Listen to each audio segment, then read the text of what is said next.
How's it going, YouTube? Tyler the Field Service Tech here, guys.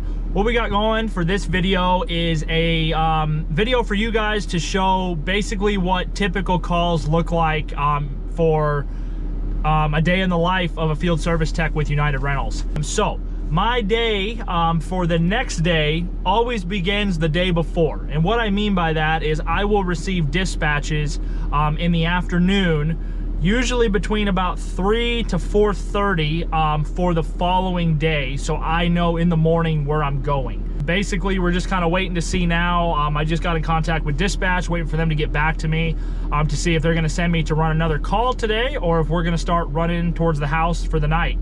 What time do I usually get home? I usually get home about, on average, between about 5 to 6 p.m. Some days I get home later at well after 7, but usually, unless something goes catastrophically wrong, I'm usually home on average about 5:30. All right, guys, welcome to the next day. It's Friday morning. Our first call of the day is here at a loading dock. There is a single man JLG lift, one of the small ones that you push around. The complaint says that the unit is dripping down. So I assume that means drifting, but we'll see. Let's go take a look.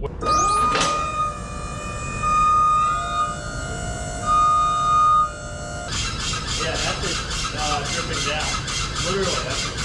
So guys, that squeaking noise you're hearing, that is the machine drifting down and the whole stack coming down slowly. Wow. All right, guys, so got into the manual here. Our problem lies, that black square box is the holding valve assembly. It's all in one with the emergency lower. Our problem is in that block. So there is no way for me to safely hold up the stack. So obviously this is not something I can do. So this unit is gonna have to be swapped. So if you come back here to the back side, here's the emergency lower and all, which works. And then all of our problem, everything ties into that bottom holding valve. So there's no way for me to safely do that out here due to I don't have a way to hold up the stack. So time to put in for a swap. It's got that call closed out. We're waiting for our next call to come in. And let's talk about holding valves. So holding valves are on lift and aerial equipment. The purpose of a holding valve is quite literally what it does. It holds. It's in the name. And what I mean by that is, so for example, if you are on regular construction equipment, let's say an excavator, skid steer, loader, anything like that, they don't have holding valves. So if you blow a hydraulic line or something like that, your hydraulics are going to fall straight to the ground.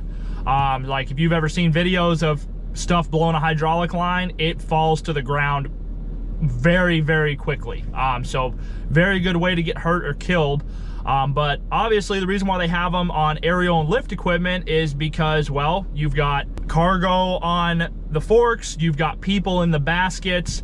So the last thing you want to do if you have a hydraulic failure is have people get flung to the ground, because you're never going to beat gravity, and hydraulics fall incredibly fast. So the purpose of the holding valve is basically if you have a complete hydraulic failure, a hydraulic leak, anything like that, it is supposed to keep all the fluid that it is made to hold in that cylinder. So that way you can have a complete failure and you'll just be up in the air and you can get down to the ground safely without falling to the ground. I've never seen one completely fail to where it's like wide open flow. I've only ever seen them fail like that one we just looked at, to where it basically starts easing and starts basically slowly leaking down. That's how you know you need a new holding valve. The problem is in that block. It's a shared block with the emergency lower and the holding valve. That's not something I can repair out here in the field simply because I don't have a way to hold that stack up. Because obviously that stack is drifting down and I'm not about to get myself in between hydraulics without support. So basically it just boils down to safety. We're gonna have to get this sent back to the shop. Now we're waiting for the next call.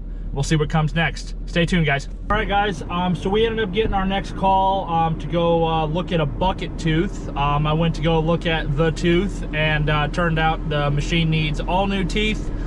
And then the customer also brought me up another machine that needs teeth. So I went and spent the morning picking up teeth, getting stuck in traffic for over an hour. Now we're gonna head back and throw the teeth on the two machines.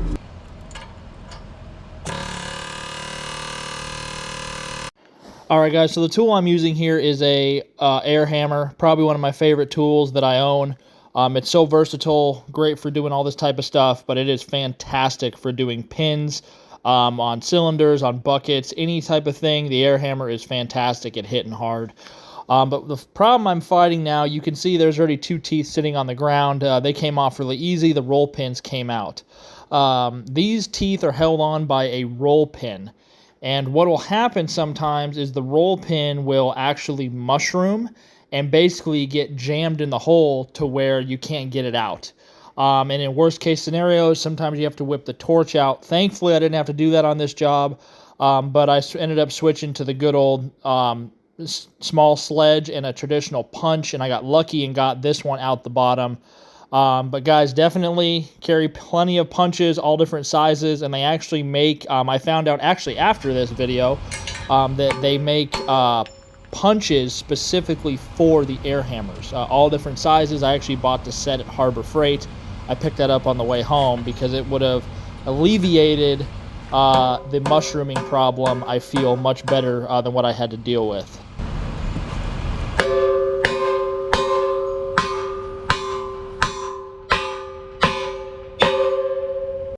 Guys, you notice how much slop was in that bucket. The one thing I learned about the rental industry is shims are optional, and stuff is not very well taken care of.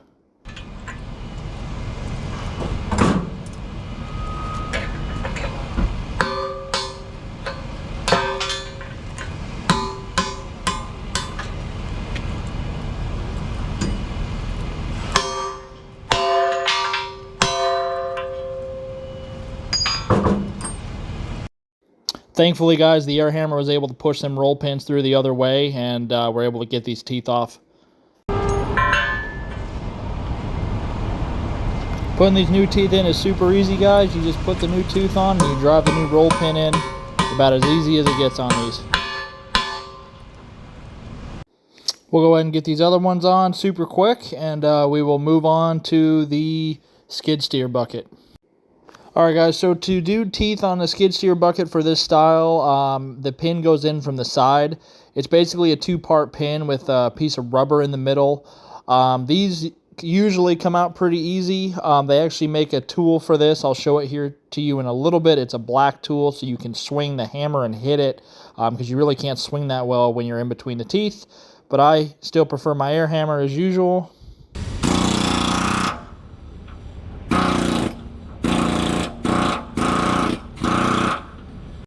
So guys, when you're using the air hammer on the teeth on the inside like I am right now, you got to be careful because as the air hammer bit goes in, it actually pulls the air hammer down, and if your hand is on the right side of the air hammer, you will pinch it between the tooth and the air hammer, and your hand is going to lose. So just be careful. I've made the mistake before. It sucks.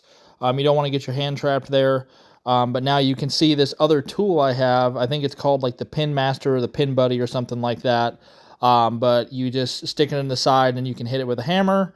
Most guys use this tool I'm using, the Pin Buddy, but they both work good. I still prefer the air hammer over it, but it's good to have both options when you need it.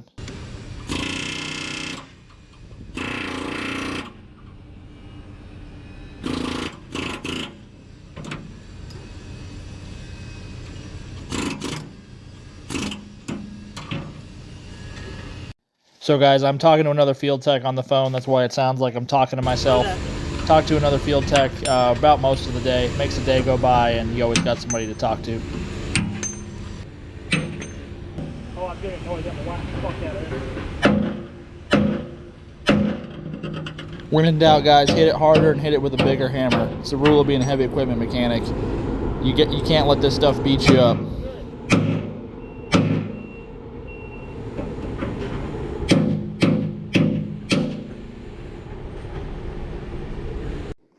So guys, for these teeth, the pins, the best way to do them, take a pair of vice grips, you squeeze them, make sure you put the pins in correctly. One side of the pin says back on it, put that towards obviously the back of the bucket, so towards the cab. So I like to squeeze the pin with a vice grip, and then I just tap it in with a sledgehammer. It works really well. You can see it right there, I have it squeezed. You just hold it in and tap it in.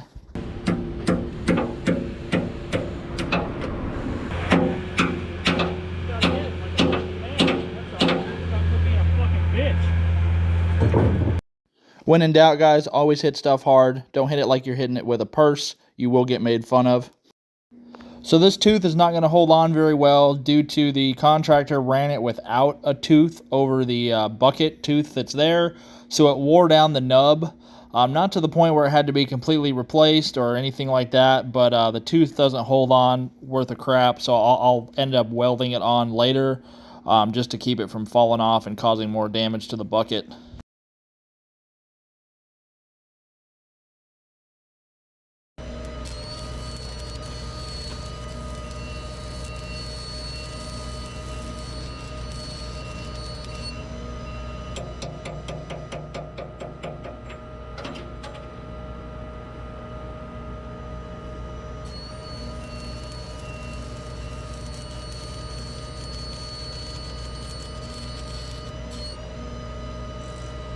We're done here, and then the key switch on that excavator actually broke on me when I was trying to return the unit to the customer. So we got to get that fixed Monday morning. Anyways, guys, I'll see you on Monday when we're back here at this site replacing the key switch. Have a great weekend. It is Monday morning.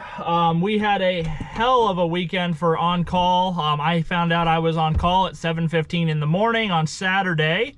Because information wasn't relayed. That was a nice 13, almost 14-hour day.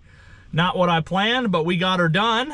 But now it's Monday morning, and we're back at the excavator. We got the key switch. We'll go throw this key switch in, and then we'll move on to the next one.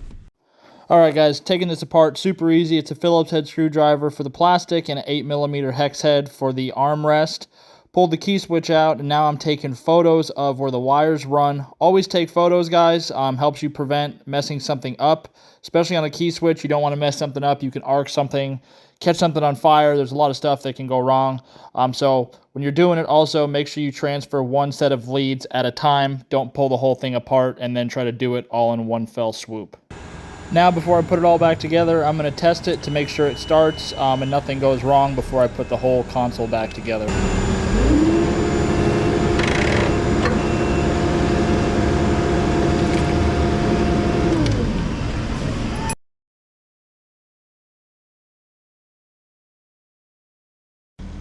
Now I'm going to do a quick functions check to make sure everything's working, and then we will move on to the next problem with this machine.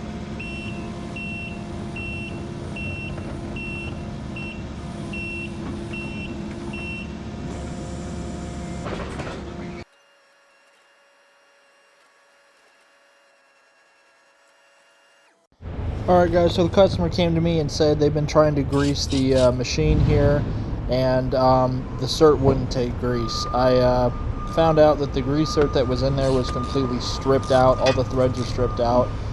So we're going to go ahead and re-tap it and put a new cert in and see if it'll take grease. So guys, I'm using an actual pipe thread tap. You can use the cheaper, just regular grease cert taps, but I have an actual pipe thread tap specifically for literally putting in new grease certs. See how dry it is. It hasn't had grease in forever. I'm literally always on the phone with another field tech, always talking. We always talk back and forth about what we're dealing with. Now for the moment of truth, I'm going to start with a manual grease gun, and then I will try my Milwaukee with the lock and lube to see if I can get it to take grease.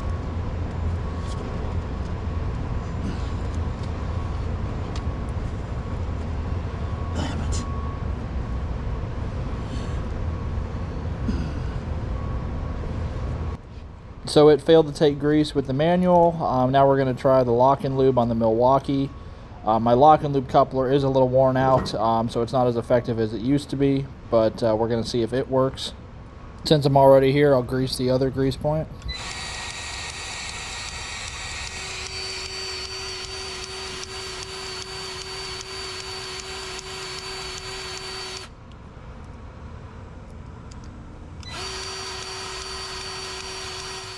So you can see that big blob of grease on the outside of the cert. It is not taking grease. There's too much blockage inside on the pin. There's nothing more that I can do for this. The entire pin would have to be pulled out, and literally you got to clean the dirt and the grease worms out of it, as we call it, to get it to take grease again. Well, you can see how dry this is. So this clearly got plugged up with basically what we call grease worms, and it plugged out the holes. It plugged the holes where the grease comes out in the pin.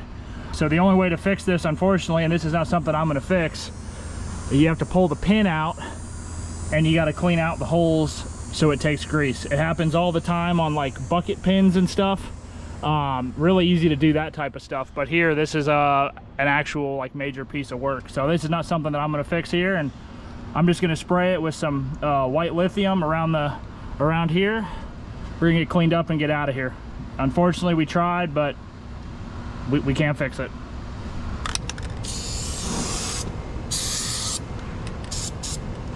All right, guys, so we got the key switch in.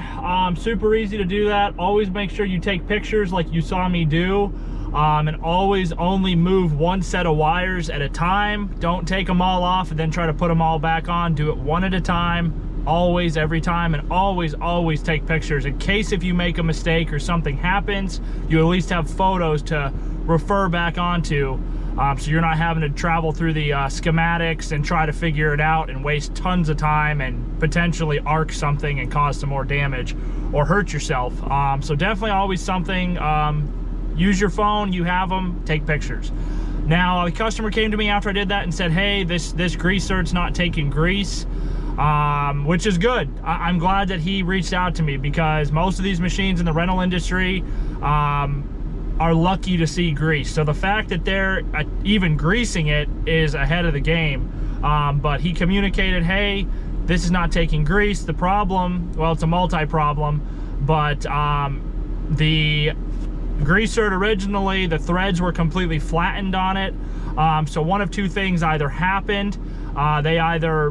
The grease cert either blew out and it flattened the threads, and then they just tried to jam it back in, or the more likely option is the original grease cert broke off. Somebody just grabbed one out of a drawer and shoved it in and flattened all the threads. A lot of times people will hammer them in. Certain grease certs are made to be hammered in. There are certain ones that are like that, but most of them are threaded. So they destroyed the threads, so I had to re-tap them, and it still wasn't taking grease. You saw me, I broke the first one back off. I broke it off, so I had to put a new one in, and it still wasn't taking grease. Reason for that is when equipment is neglected and it doesn't take grease, we call it basically grease worms, and that's where basically the grease dries out. It gets even if you leave grease like in a tube and it expires, it gets hard and it won't have flow. It basically loses the liquid in it and it becomes like fossilized. And that's what happens if people don't grease stuff. Over time, that grease turns to fossil and you start getting dirt in there. The dirt accelerates the process and plugs the hole quite literally to where you can't get grease out of the hole, and nothing you can do to do it, to get it to take grease. I've tried those grease cert savers where you fill the thing full of like thin oil and hammer it and it shoots oil in to try to break the dirt free. I've had very little success with those. I kind of found more success with the lock and lube grease coupler. Granted, I do need a new one. Mine is worn out, so I do need to get a new lock and lube. But the lock and lube, guys, I stand by that. It will, if something's gonna push grease through it, it's gonna be the lock and lube, and either the coupler's gonna push it or it's gonna blow the O-ring out of the coupler, which is easy to replace.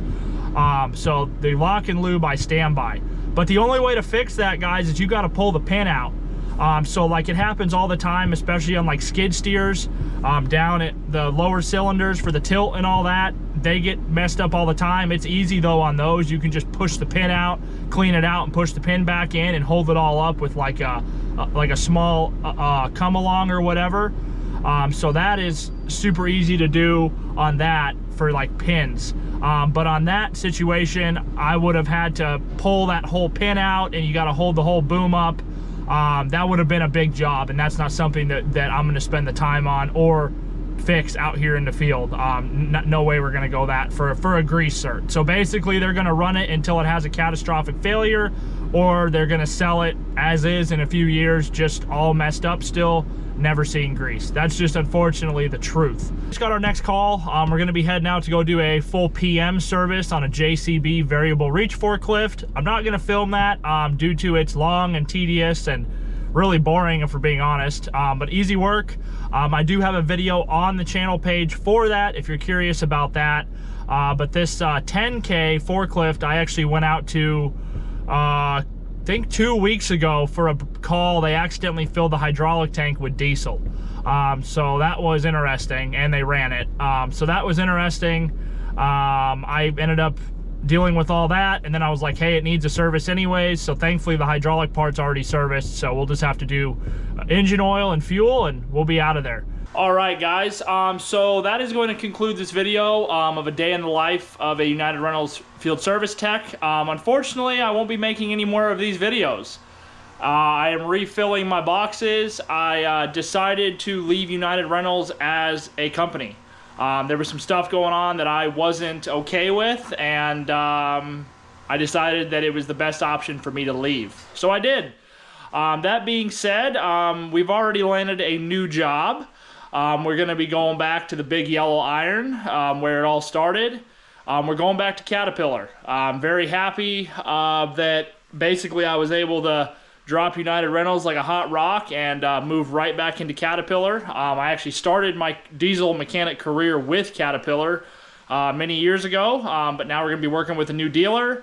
Not too sure what the future of the channel looks like for videos and stuff like that at this point. I am going back into the shop. That is where the job was, and that's what I decided was the best option. That being said, guys, unfortunately, like I said, there isn't going to be any more of these day in the life, but we will be on track to make more videos in the coming future, whenever that may be. So anyways, guys, thank you for watching. If you enjoyed this video, please shoot me a like and a subscribe. If you have any comments or questions, please don't hesitate to ask. And for you guys asking, what was United Rentals doing? I will be making a video specifically about the reason why I left United Rentals. So thanks, guys, and take care.